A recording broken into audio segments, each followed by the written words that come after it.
Good evening and welcome to Hot Edition on 3FM 92.7, live from our studio here at Desanwe Kanda in Accra. Coming up this evening, founding member of the New Patriotic Party, Dr. Nyaho Tamaklo, challenges the leadership of the NPP to go ahead with its intention to expel Professor Frimpong Boateng. We'll have details of that for you in a moment. Also coming up, the Auditor General raises alarm over an increasing level of weapons and ammunitions intercepted at Ghana's airports as of 2024. Plus, the Supreme Court has set Wednesday, the 28th of January, to rule on the application by Member of Parliament for Kwandai, Matthew Nyindam, to quash the decision of the Tamale High Court. But before the details of these, let's bring you the news summaries. Founding member of the New Patriotic Party, NPP, Dr. Nyaho Tamaklo, has dared the party to sack him and two other founding members if they expel former Minister for Environment, Science and Technology and Innovation, Professor Frimpong Boateng, from the NPP. The party's General Secretary, Justin Frimpong, has said the party has initiated internal processes to expel the former minister.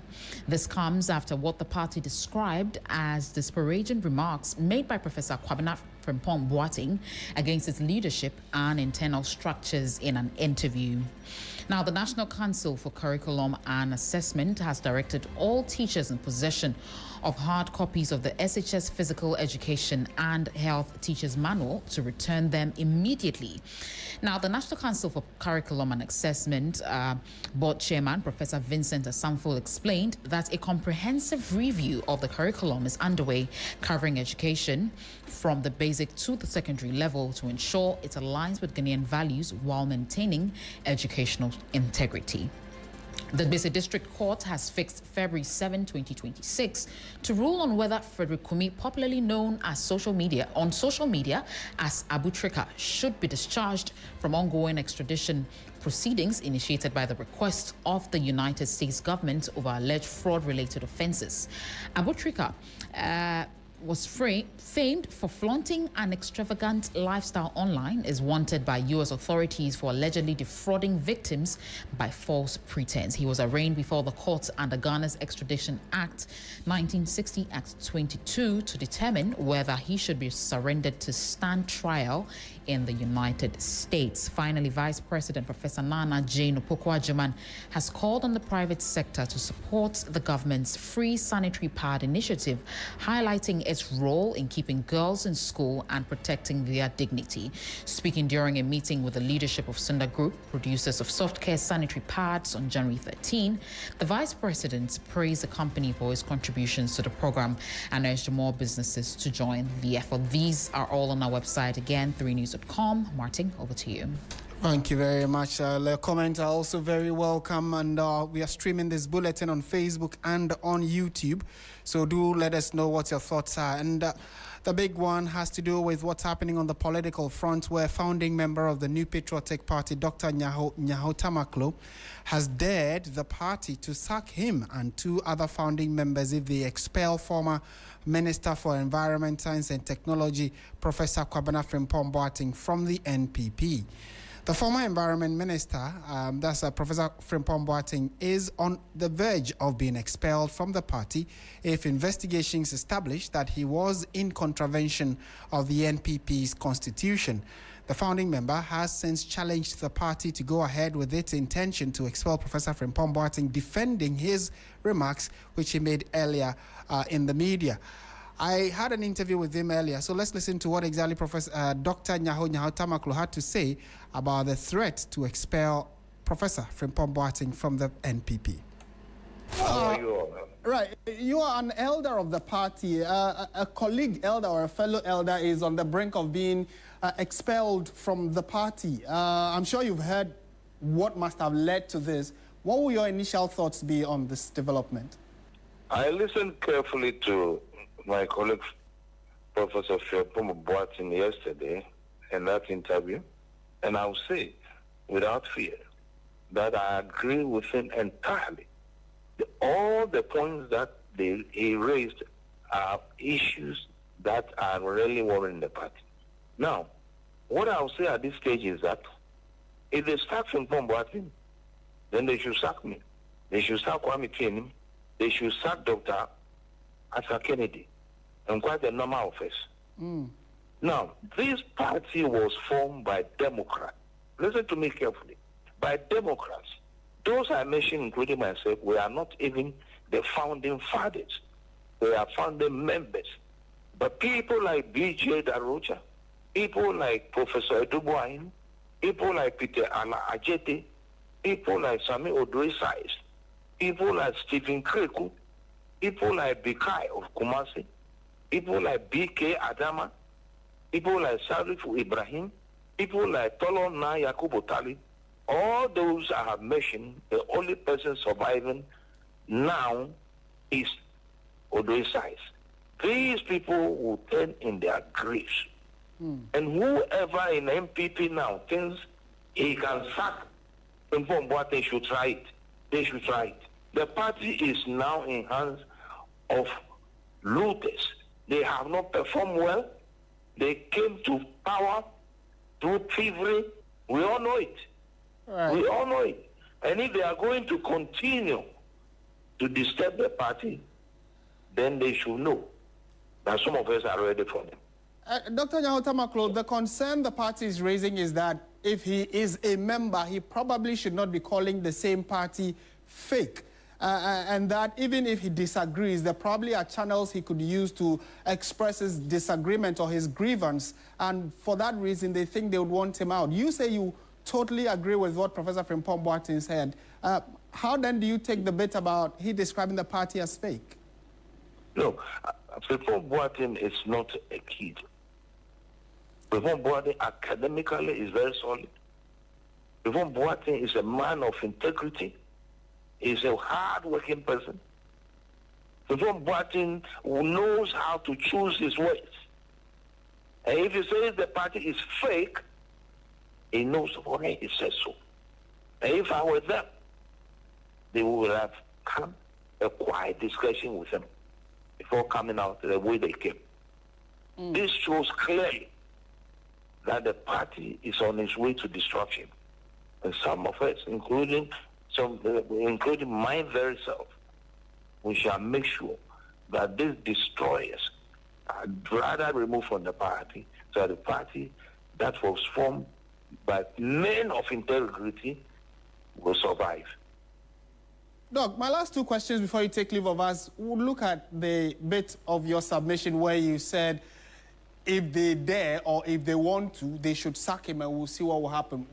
Would you also, resign from the party or get the elders to leave the party? What is it that you think could happen if they attempt? Now they are looking forward to doing that. If they do sack him, what would happen? I will never resign from Neo-Patriotic Party because we were there before those of them in office now came. We respected leadership and hierarchy. We did. We understudied these giants who have passed. And when you talk about sacking somebody, then you must know exactly what you are talking about. The party, as I said earlier, was a party founded on the principle of freedom and justice, on the principle of democratic dispensation, on the free principle of free discussion. Okay. If Frimpong Boateng has said that the party is fake, he has not insulted anybody. He's saying exactly what or how he finds the party. And I don't see anything wrong with that.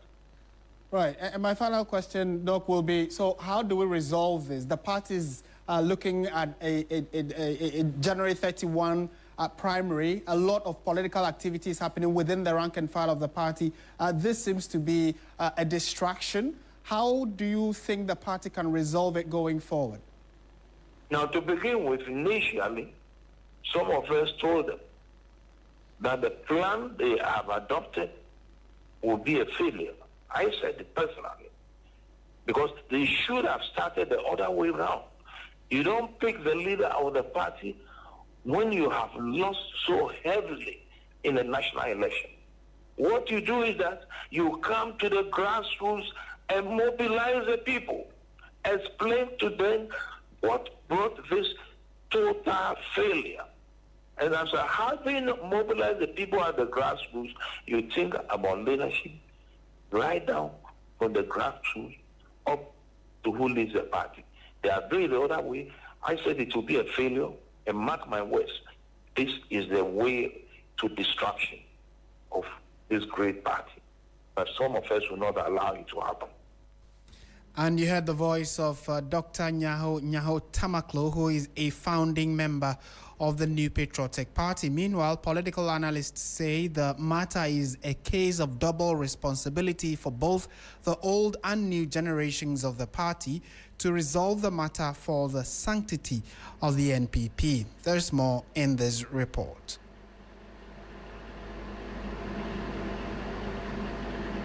Right, we'll bring you that report in subsequent bulletins. But let's go to the phone lines now and speak to Dr. Bensuglo Alidu Bukari, who is a political scientist at the University of Development Studies. Good evening, Doc, and thank you for your time. Good evening to you. Good evening to your listeners. And thank you for having me on this program this evening. Great. The Honorable Professor Frimpong Boateng, from what we are being told, only sought to state what he thought was the problem with the party. Main case in point is the fact that he believes the current crop of leaders do not seem to align with the tenets that set up the party. And upon expressing this thought, the party is threatening to sack him. As a political watcher yourself, how does this come to you? Thank you. Very good question. Yeah, so for me, watching events from a without is very worrying. And let me say this. Democracy survives through political parties. In fact, parties are vehicles of democracy. And so MPP is one of such political parties in Ghana. And of course, a great party that has served this country or won election and then ruled the country. And so from Professor Frimpong Boateng coming out with such statement, for me, it's a worry development. And I think something is not adding up. Of course, you can see, even I just listened to his Honorable Dr. Nyaho said that all is not well. It's the party that he's, wasted all his time to build and all that. That is a big problem. For me, it's a worrying situation. And we need MPP as a very strong party to challenge the ruling political party in any election. So we don't want to see MPP collapse. That is the problem that I have with that statement. You mean the statement with what Professor Frimpong Boateng said? You have an issue so with he said, very good. So to better answer your question, I think he's an insider of the party, and of course he belongs to the tradition of the MPP. A former minister, of course. I think he served both Kufuor government, if I can remember, and then His Excellency Nanado government, both as a minister, isn't it, right? So if such a person is coming out with that criticisms, then fundamentally everything is not, adding up. Something is not right.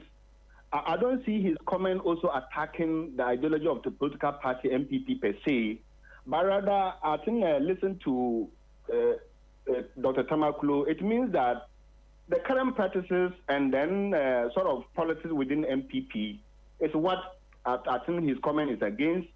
I also believe that the kind of dominance of money, if I may put it that way, the patronage and the factionalism interest within the party, following the election in 2020, the defeat of the NPP in the 2020 election.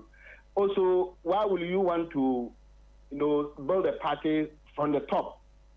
So every party survives on its structure. So I believe that, as he said, they should have started from the grassroots level and build the structure.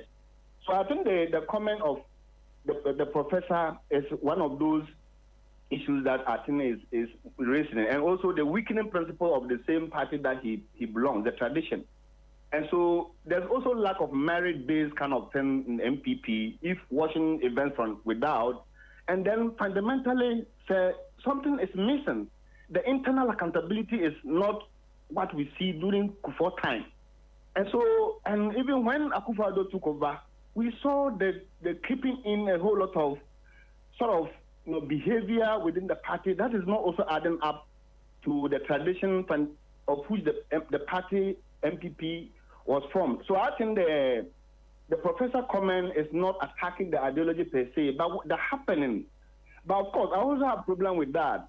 Why will you even come out to make such a comment that the party that you form as fake? Fake in which sense? What have you put in forward and they rejected? So he should have let us know these are the suggestions that he made to the party, and the party is not buying into his ideas. Then Ghanaian would have sort of like, okay, well, this is what it is. So for you coming out, you don't have to always paint the party problems. What are the solutions? What did you say? What did you suggest the party and they are not taking? That is what Ghanaians are not getting from the statement. Right. So Doc, understanding is like he's not attacking the ideology, but what the happening in the party is what he's against. Right. So if that's the case, what is it also bringing on board? What's my issue with it?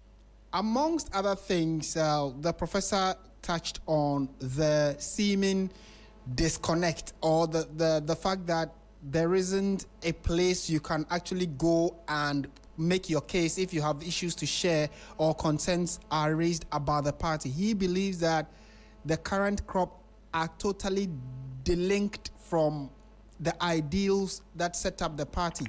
And if you listen to Dr. Nyaho Tamaklo, he said he totally agreed with what Professor Frimpong Boateng had said, and they did not think that sacking him from the party was the solution to the concerns he was raising, and rather the party should be even opening its doors to such opposing views so they can then amicably resolve it.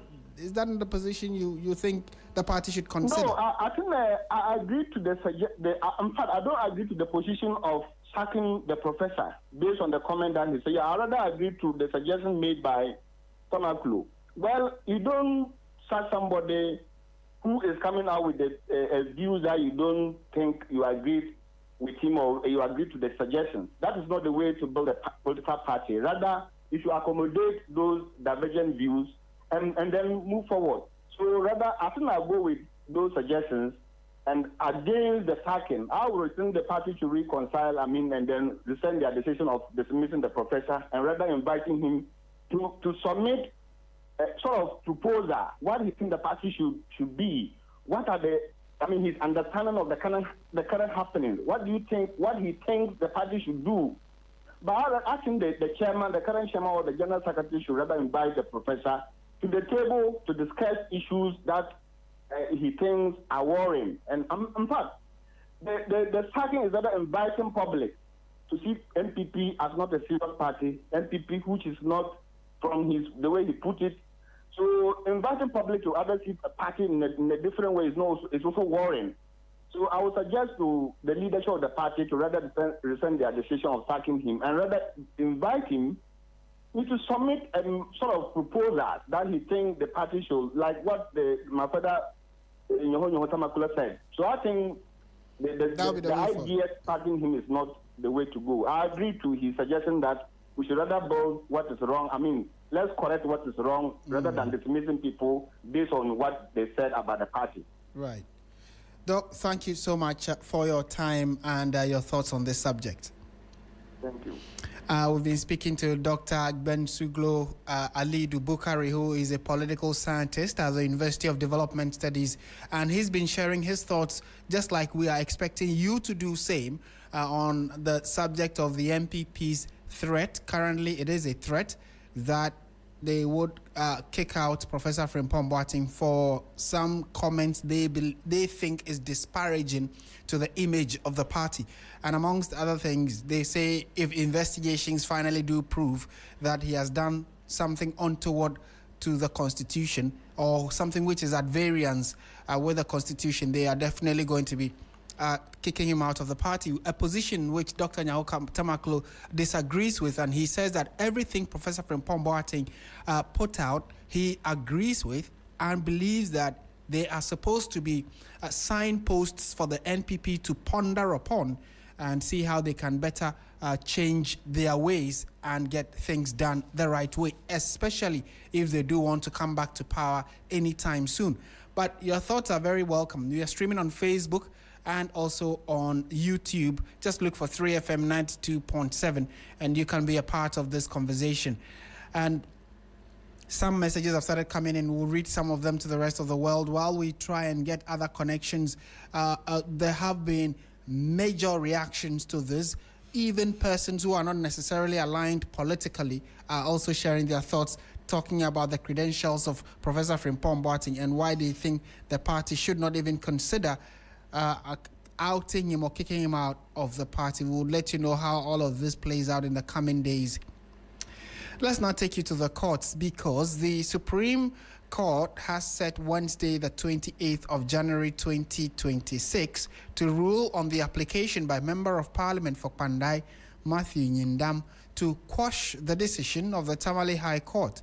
The NDC parliamentary candidate for Pandai, Daniel Nsala Wakpal, filed an election petition which resulted in the annulment of Nyindam's election. But lawyers of the NPP MP are challenging the High Court's decision and have filed a certiorari at the Supreme Court.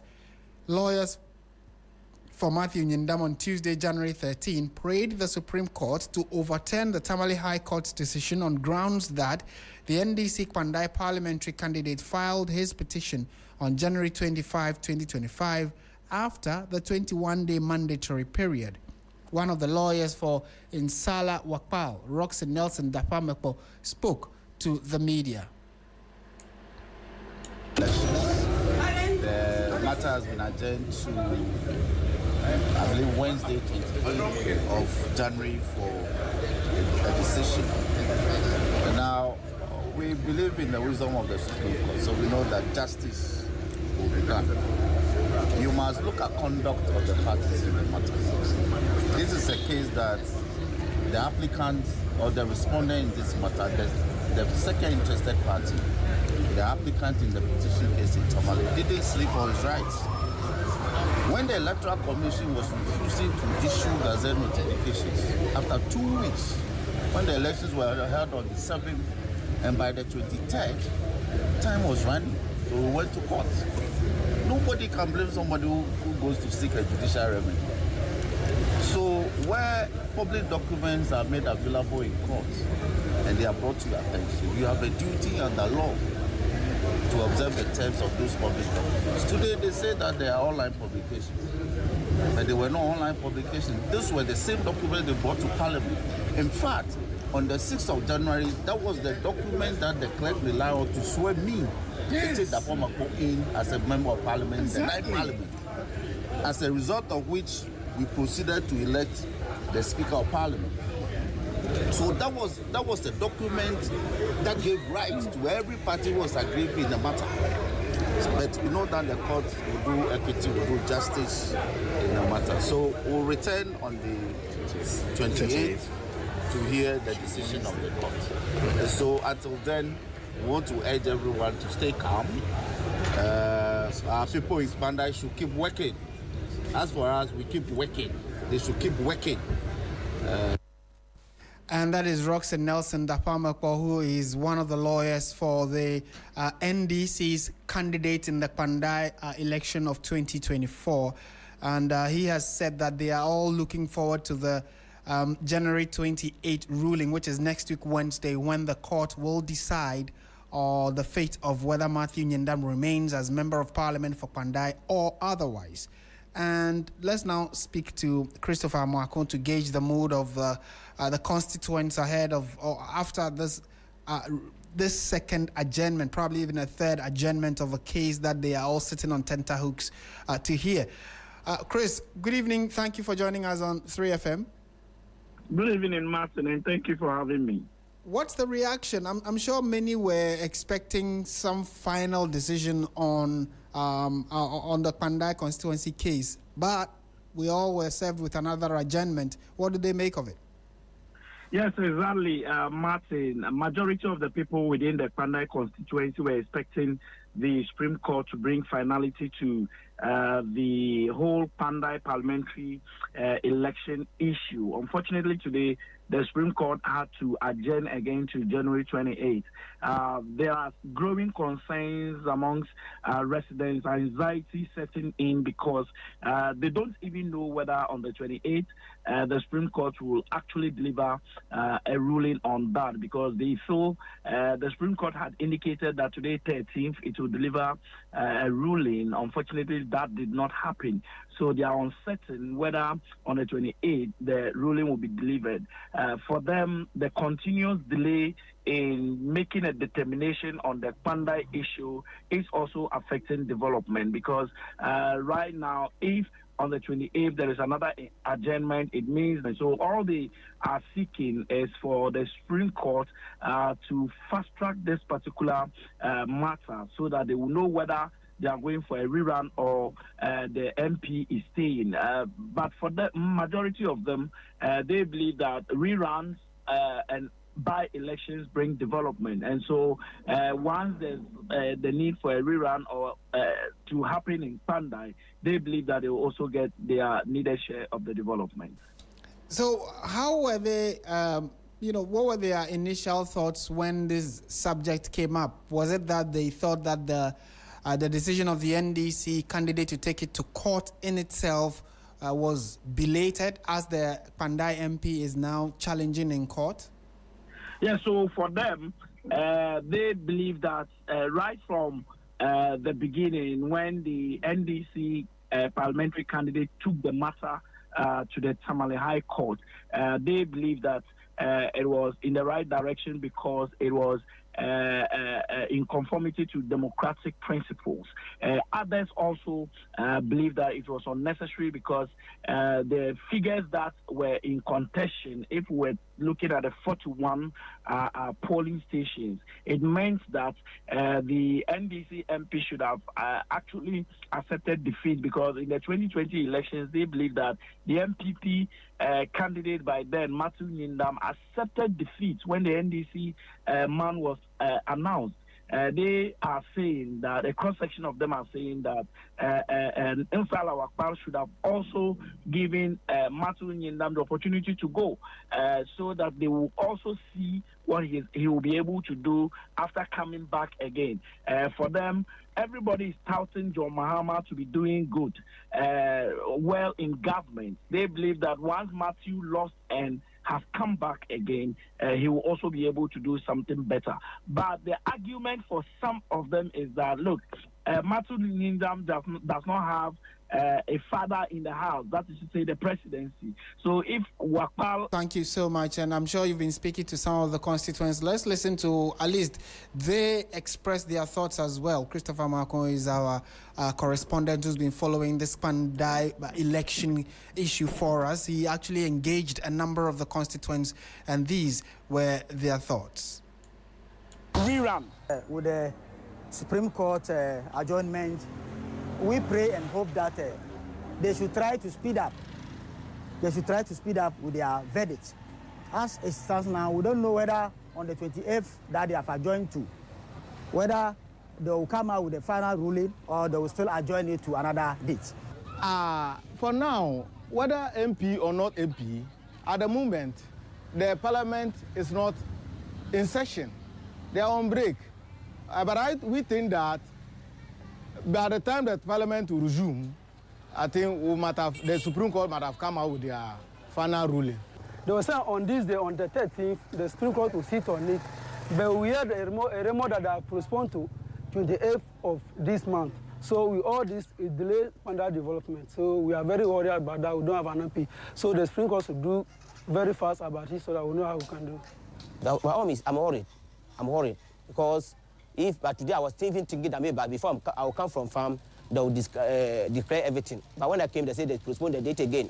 I was not happy. I was not happy at all. So they have to take and know what they'll do about it. And you heard some constituents of Bandai speaking to our correspondent Christopher Amwako there, expressing what they thought was going to be an early verdict today has been postponed again. So they just have to wait an extra week, which is Wednesday, the 28th of January, to get to know whether the Member of Parliament, the current one, who is Matthew Nyendam of the New Patriotic Party, will remain as their MP for the next 3 years, or there is the likelihood of another by-election. That decision will be made by the court next week, and trust your election command center to update you going forward. The Auditor General has raised alarm over an increasing level of weapons and ammunition intercepted at Ghana's airport in 2024, a situation that has necessitated stricter weapon declaration laws by the Airport Company Limited for safety of travelers. The 2024 Auditor General report reveals that over 2,000 unlicensed weapons and ammunition were confiscated at the port in 2024 alone, causing a troubling concern for travelers. Ranking member on the Public Accounts Committee, Samuel Atamils, sought answers earlier today.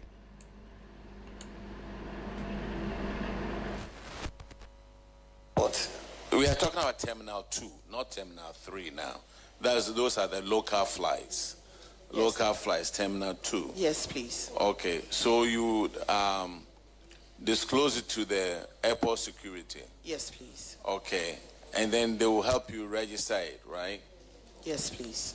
And then they will secure it. I want the general public to know the procedure. That is all. All right. Just a moment. I'll defer to our Director of Aviation Security, and he'll go through the procedure with you.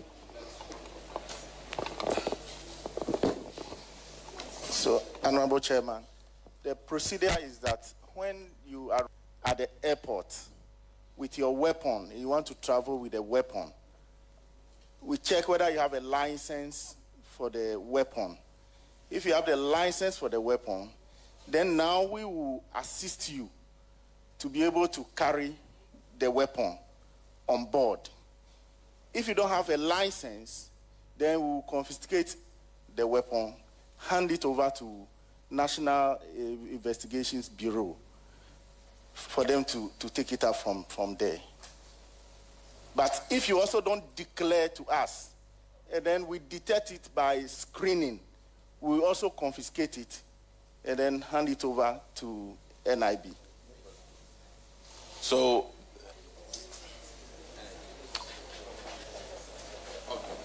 okay, all right. Thank you, Chair. I want to find out the assistance that you offer to people carrying weapons. How is that assistance? Is it that they are allowed to board the aircraft with a weapon, or you take it and conceal them at a designated area and give it to them when they are light? Chair, like I earlier on said, when you declare your weapon to the airport security, they will assist you by taking it from you. They have containers or they have packed to you. That is when you are done with the services in the airport. But if you fail, they will now confiscate it and hand it over to NIB for necessary actions. Chair. And those are some of the responses that the leadership of the Ghana Airport Company, which is an agency under the Ministry of Transport, gave to the Public Accounts Committee earlier today when they met the committee. The head of aviation security then outlined the procedure for one to declare their weapons upon arrival, and the question that was posed to them was, what happens if, for instance, an individual gets to the airport and they have a weapon? Two things: if the person is licensed to carry that weapon, he declares it, then take note of it, and then put it in a pack before the person boards. And then when the person disembarks or gets off the aircraft, the weapon is handed back to them. But the Minister of Transport also spoke and said that in cases where the person carrying the weapon does not declare it, it is confiscated and handed to the National Investigations Bureau. But they failed to tell what then happens to the individual who is carrying the weapon. So let's listen to the head of aviation security again, trying to give clarity to that concern. Just carrying weapons. Does it mean that they allow them to board the plane with their weapons? Thank you, Mr. Chair. Currently, we have a directive from Civil Aviation, who is the the regulator of the aerodromes in Ghana. And the directive indicates that a person commits an offense if that person carries a weapon or ammunition into an aerodrome or an aircraft for the purpose of traveling without the relevant authorization or declaration to an air operator. So if you do not have the requisite license, you are not allowed to travel with a weapon. And so currently that is in place. Subsequent to that occurrence, there was no law or no act in place. So then they could carry their weapons? At that time, yes, please. Wow. On the flight? On the flight. Chair, what happened was that anytime you were in the airport with a weapon, it was taken to a different apartment, not with you, till you alight that the weapon will be given back to you. So those were the arrangements. But now, we now have a direct instructions indicating what should happen when you have a weapon with you at the airport. So if you have a weapon with you at the airport, what happens? So if you have a weapon currently, you have to declare it. Okay. Once you declare it and it's licensed, you are able to travel with it. If it is not licensed, we confiscate it and send it to National Investigation Bureau. What if it's licensed, but you haven't declared it? If it's not declared, we still confiscate. You see, on paragraph 1112, the auditor said we recommended to management to promptly develop and implement a comprehensive policy regarding passengers carrying weapons. This policy should outline strict guidelines and procedures for screening and handling passengers with weapons to ensure safety and security of all individuals within the airport. So, you have a weapon, you have licensed it. When you get to the airport, what should you do? You disclose it that you are carrying a license. Whom will you disclose it to? To the Aviation Security Department of the airport. Right, so let's now speak to Richard Kumado, who is a security analyst himself. And clearly, this is a subject that falls in your purview. Mr. Kumado, we know that as a service officer, there are times you carry these weapons either for protection or if you are detailed to someone and you are the security officer, you will have a certain level of permission to carry it. But the concern being raised here before the committee is, do they have the right to carry the arms on board onto the flight? What are your thoughts on this and the responses they've given? No, it's a simple procedure. I don't know whether it's being violated. And from what we are hearing, there's a need to restart this conversation all over again. It might not necessarily be security officers working for the state, but it might also include people who come into our country who, by necessity, might be allowed to come in with weapons. The standard procedure is that you declare your weapon, not just at the airport, but even if I move from one community to the other, I need to go to the police station and declare my weapon and tell the police, this is whom I am, and I have a weapon. And if they want me to have the weapon with me, they will, if I'm able to persuade them why I needed to be where I am. I don't think violation of this simple procedure, recorrecting it and realigning it should be a major issue for us as a nation. But so this actually came up If you look at the reaction of the chair of the committee, or one of the leadership of the committee, that's Samuel Atamils, he expressed quite some shock when he was told that individuals or security personnel who are licensed to carry these arms actually take it on board. Has that always been the standard procedure, or you declare and then? Let me give you an example. These are not things we discuss on there, but you are my brother, Martin, so you want to cause trouble this evening. You know, sometimes STC carry people who are security officers who carry weapons. STC, yes. You know that for national safety and for public safety for the passengers, is that not it? Yes. When an officer of the state carries a weapon in an aircraft for the same purpose, it will be reasonable that he or she carries the weapon with him or her, is that not it? Rather than keeping it at a place and he will be asked to go for it in times of emergency, is that not it? Yeah. So who knows Martin? Nobody. Martin declares that I am ABCD, I have a weapon with me. Immigration has a standard procedure. The BNR officers at the airport have a standard procedure, and they are the only ones who know who you are and what you are carrying. It makes life easier for everybody. And that is the standard rule all over the world. There are pastors who travel with personalized executive officers. Everywhere they reach in the world, they declare their weapons and they know who they are and why they must carry the weapon. There are people who come to our country to do specific assignments, and there's a need for them to have their weapons with them. If there's a need to take the weapons from them, immigration and the BNR will do so.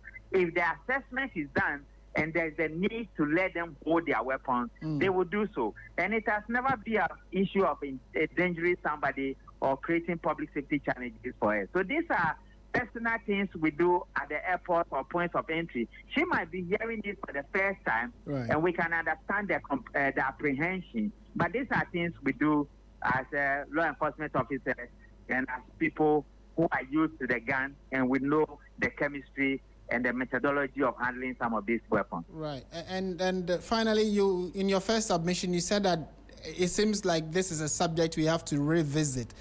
Does that mean that maybe because there's been changes at the leadership or the helm of affairs of some of these state institutions, the conversation needs to be brought back so then they can all be aligned to know who is doing what and in what capacity? I agree with you. One other side we are not talking about, when it is time for election, politicians bring a lot of weapons through our ports, which might include all points of entry, and they don't allow them to be taken off their surrogates. So that is a conversation they don't want to have, and everybody is doing it via a diplomat, and you want to carry your weapon, and it is not licensed and blah, blah, blah. The conversation, actual conversation, is that during elections, politicians bring a lot of weapons to this country that are not registered, number one, and they don't allow them to be declared. And even if you try to pick them from the points of entry, they turn into powder or for something.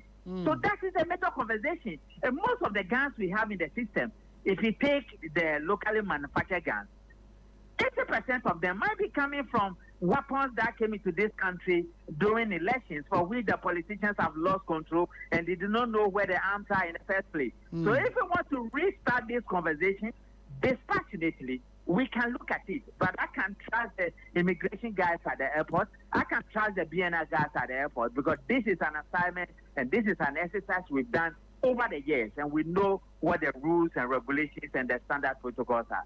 Right. Mr. Kumado, pleasure talking to you as always. Thank you.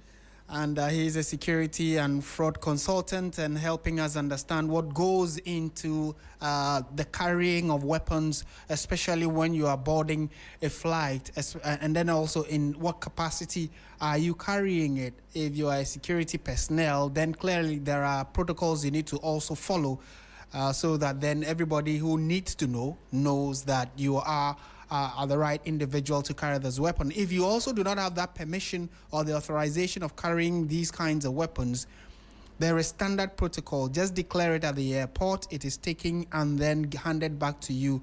But even that, why would you need a weapon on a flight? What role are you playing? So it looks as though, like he indicated, maybe because there's been changes at the helm of affairs of people who head some of these institutions, the conversation needs to be brought back for everyone to be aligned, so we have safety both on ground and in the air.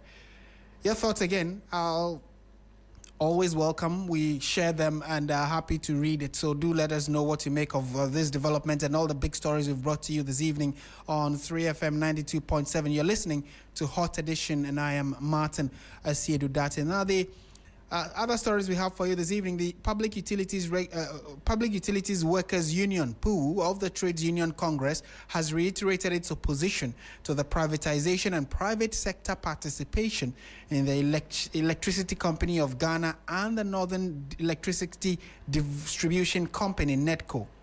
The union is calling on government to suspend all plans to privatize the two power distribution companies, citing what it describes as the phenomenal performance of ECG over the past 6 months. They think that the current crop of leaders of the ECG can handle the power institution or the power company, so they do not need any form of privatization whatsoever. The Trades Union Congress and the Public Utility Workers Union of Ghana say the sharp rise in revenue at the Electricity Company of Ghana is clear evidence that the utility company can be turned around without privatization. They stress this is possible if workers are fully supported and management is given clear enforceable targets. Following extensive tripartite engagements, a 6-month turnaround program was agreed upon and implemented from July to December 2025. The result of the turnaround program has been phenomenal. Verified performance data from this turnaround program indicate that ECG's average monthly revenue collection increased from approximately 900 million Ghana cedis to a record of 1.75 billion. This represents more than 90% increase in revenue collection. The Trade Union Congress and the Public Utility Workers Union question why government would consider offering guarantees, incentives and policy stability to private concessionaries, why the government is unwilling to extend the same support to ECG under public ownership. For private sector participation to succeed, the government must provide the very same guarantees and structural support that ECG currently lacks. This raises a central question. If the government is willing to make these interventions for a private firm, why not for ECG? The group is also calling on government to extend the turnaround program and end all forms of political interference in the energy sector. The 6 months management union turnaround program must be extended and reviewed comprehensively to determine additional measures needed to scale and sustain the success made so far. Thank you. 2, while the review of the turnaround program is underway, we urge government to halt all actions toward privatization of ECG and NEDCO. We request the government to take proactive measures immediately to end all forms of political interference in the energy sector, including the management of ECG and NEDCO. And that report was put together by Noble Crosby Annan. Health security is now a national priority, with urgent investment needed to safeguard lives and drive sustainable development. The World Health Organization says Ghana has made significant progress in emergency preparedness since the joint external evaluation began in 2017, but experts warn that more work is required. Let's listen to what's captured in this report. With a population of over 30 million people, Ghana runs more than 10,000 health facilities across 16 regions and 1,399 sub-districts. From 2018 to 2025, the country has faced outbreaks including COVID-19, cholera, and Mpox. Other reported diseases include influenza A, H3N2, Lassa fever, Marburg virus, and meningitis. Assessing Ghana's preparedness to tackling public health emergencies, the Director of Public Health, Dr. Martin Asiedu-Dartey, says Ghana has built strong frameworks, but gaps remain. He highlights the need for dedicated funding, stronger laboratories, and better equipped points of entry. Our GE, what we call ring fence or set aside funding for health security. And then we also need to make sure that we have improvement in our laboratory. And then we also have to make sure that our port of entries are well equipped. If we want to compare our stand pre-COVID to now, there are obvious improvements in our preparedness. Clearly there are gaps, but we think that we have much more improved than before. The World Health Organization acknowledged Ghana's progress, but stresses systematic improvements are still needed to close. Whenever there's an emergency, when it comes to some other aspect, we expect that if something's happening in the community, within 124 hours, the system has to know, and then within 7 days, there has to be action on the ground. So all these needs to be put in place. But in the past, we've seen some lapses in this, which we hope that we can be able to work with the government to strengthen.